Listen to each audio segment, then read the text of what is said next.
Bismillahirrahmanirrahim. Assalamualaikum warahmatullahi wabarakatuh. Syukur alhamdulillah, segala puji bagi Allah subhanahu wa ta'ala, Tuhan semesta alam, yang membalas doa hamba-hambanya apabila kita berdoa dan mengingatnya. Salawat dan salam selalu dan tetap tercurahkan kepada junjungan kita Nabi Muhammad sallallahu alaihi wasallam. Allahumma sholli ala Sayyidina Muhammad wa ala ali Sayyidina Muhammad. Tak lupa harapan serta doa, semoga kita semuanya selalu diberikan kesehatan, diberikan rezeki yang halal, diampuni dosa-dosanya, dan dipanjangkan umurnya. Amin ya rabbal alamin. Sahabat beriman yang dirahmati Allah subhanahu wa ta'ala, jalan hidup manusia sudah digariskan Sang Pencipta.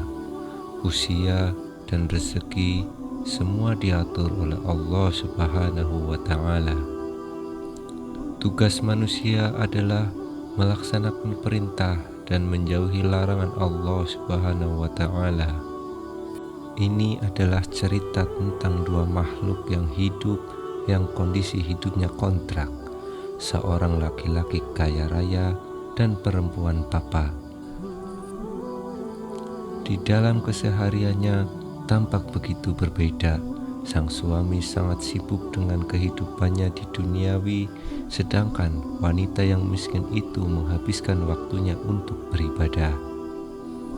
Si perempuan miskin ini hanya memiliki satu harta yang dapat dilihat oleh tetangganya, yaitu hanya sebuah bejana yang isinya air wudhu di dalamnya.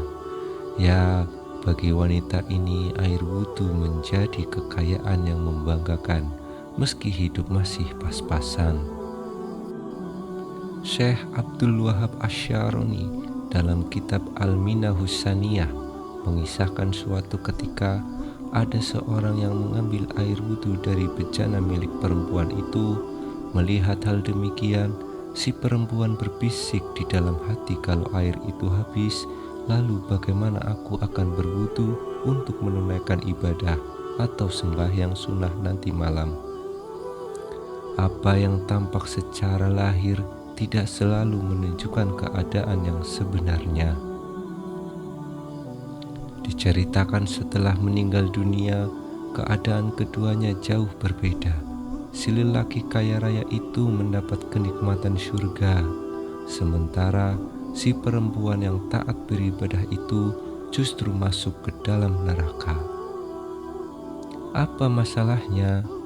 Lelaki hartawan tersebut menerima kemuliaan lantaran sikap zuhudnya dari gemerlap duniawi.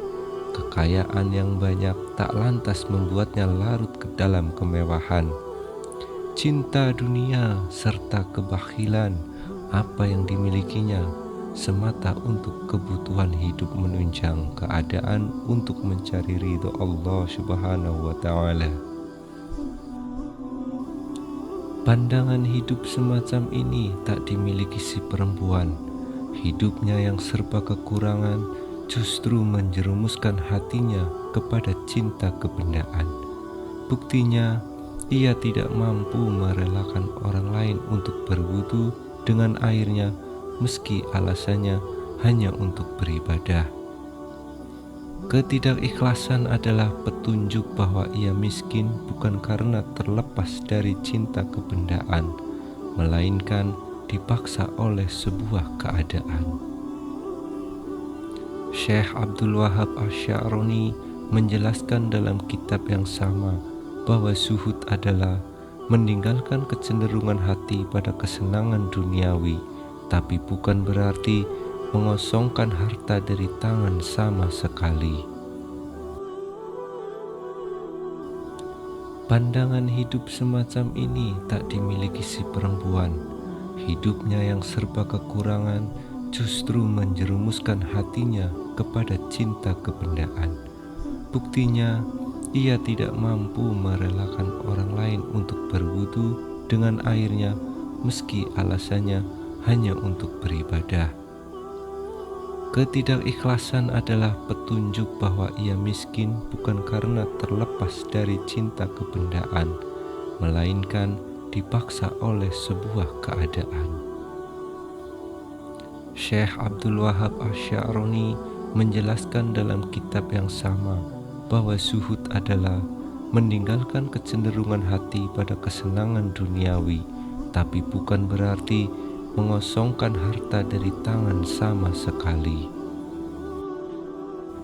Segenap kekayaan dunia direngkuh untuk memenuhi kadar kebutuhan dan untuk memaksimalkan beribadah kepadanya. Nasihat ulama sufi ini juga berlaku kebalikannya. Untuk cinta dunia, seseorang tidak perlu menjadi kaya raya terlebih dahulu, karena zuhud memang berurusan dengan hati, bukan secara langsung dengan alam bendawi. Sahabat beriman yang dirahmati Allah Subhanahu wa Ta'ala, dan berikut ini kami telah merangkum 5 penyakit hati yang harus kita hindari. Yang pertama adalah sombong atau takabur. Pertama, ada perasaan sombong yang sering juga kita sebut sebagai takabur, karena kesombongannya seseorang memiliki kebanggaan berlebih pada kemampuan dirinya sendiri. Ia memandang dirinya tinggi dan enggan mengakui bahwa ada orang yang lebih baik dari dirinya. Allah Subhanahu wa Ta'ala sangat membenci pada sifat ini karena penyebab menjadi kafirnya iblis. Oleh sebab itu, dalam surat Al-Isra ayat 37, kita diminta untuk menjauhi sifat sombong. Wala tamshi fil ardi marahan, innaka lang tahriqal arda walang tablaghul aljibala tula. Yang artinya, dan janganlah kamu berjalan di muka bumi ini dengan sombong, karena sesungguhnya kamu sekali-kali tidak dapat menembus bumi, dan sekali-kali kamu tidak akan sampai setinggi gunung. Quran Surah Al-Isra ayat 37. Selain itu, kita mesti ingat, manusia tidak berhak sombong karena kekuatan terbesar hanya milik Allah Subhanahu wa Ta'ala. Yang kedua, mengagumi diri sendiri atau ujub. Di bawah sifat sombong ada karakter ujub yang merujuk kecenderungan mengagumi diri sendiri. Kebiasaan inilah yang menjadi akar rasa sombong di dalam hati seseorang. Menurut hadis riwayat Abdul Razak, Rasulullah Shallallahu Alaihi Wasallam pernah bersabda, 3 hal yang membawa pada jurang kebinasaan. Yang pertama, tamak lagi kikir. Yang kedua, mengikuti hawa nafsu atau yang selalu mengajak pada kejelekan. Dan ketiga, ujub atau takjub pada diri sendiri. Hadis riwayat Abdul Razak. Tidak hanya itu, penyakit hati seperti ini bisa membawamu kepada kekafiran. Wa ammal ladzina fi qulubihim maradha fasadathum rijsan ila rijsihim wa matu wa hum kafirun. Yang artinya, dan adapun orang-orang yang di dalam hati mereka ada penyakit, maka dengan surat itu bertambah kekafiran mereka, di samping kekafirannya atau yang telah ada, dan mereka mati dalam keadaan kafir. Quran Surah At-Taubah ayat 125. Yang ketiga, iri dan dengki atau hasad. Penyakit hati dalam Islam berikutnya yang harus kamu hindari ialah iri, dengki atau hasad. Tanda utama penyakit ini, kamu tidak senang saat melihat orang lain bahagia, sukses, atau mendapat rezeki lebih. Kondisi yang paling parah adalah ketika kamu berdoa agar kebahagiaan orang lain berpindah kepadamu. Perlu kita pahami, iri dengki adalah salah satu penyakit yang bisa menggugurkan pahala. Ini senada dengan ucapan Rasulullah Shallallahu Alaihi Wasallam dalam hadis riwayat Abu Daud. Waspadalah terhadap hasad, sesungguhnya hasad mengikis pahala-pahala sebagaimana api memakan kayu. Hadis riwayat Abu Daud.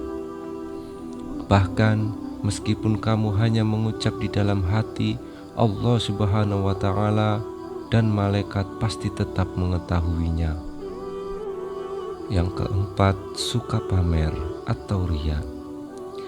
Kamu senang pamer setelah melakukan hal yang baik. Hati-hatilah saudaraku, perilaku seperti ini bisa menghilangkan pahala dari amalan baikmu. Karena kebiasaan pamer atau riya termasuk penyakit hati di dalam Islam yang Allah Subhanahu wa Ta'ala tidak sukai.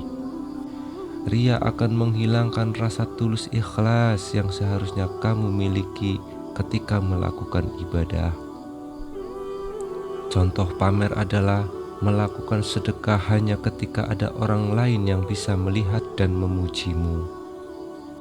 Kemudian yang kelima atau yang terakhir yaitu kikir atau bakhil. Penyakit hati terakhir yang harus dihindari ialah kikir atau bakhil. Dasar utama dari perilaku ini adalah apa yang kamu miliki masih terasa kurang. Akibatnya kamu tidak mau berbagi rezeki dengan orang yang lebih membutuhkan. Padahal harta yang kamu miliki sudah lebih dari cukup untuk hidup dengan nyaman. Dalam Al-Quran Surah Al-Imran ayat 180 dijelaskan bahwa mereka yang kikir di hari kiamat kelak harus membawa hartanya dengan mengalungkannya. Sahabat beriman yang dirahmati Allah, dan itulah dia beberapa penyakit hati dan kisah seorang wanita yang masuk neraka karena masalah air wudhu. Semoga kita bisa mengambil beberapa pelajaran dan hikmah yang bisa kita petik. Jika ada kesalahan di dalam penyampaian, kesalahan itu tentunya dari diri saya pribadi. Dan jika ada kebenaran yang disampaikan, maka kebenaran itu datang dari Allah Subhanahu wa Ta'ala. Wallahu a'lam bishawab. Assalamualaikum warahmatullahi wabarakatuh.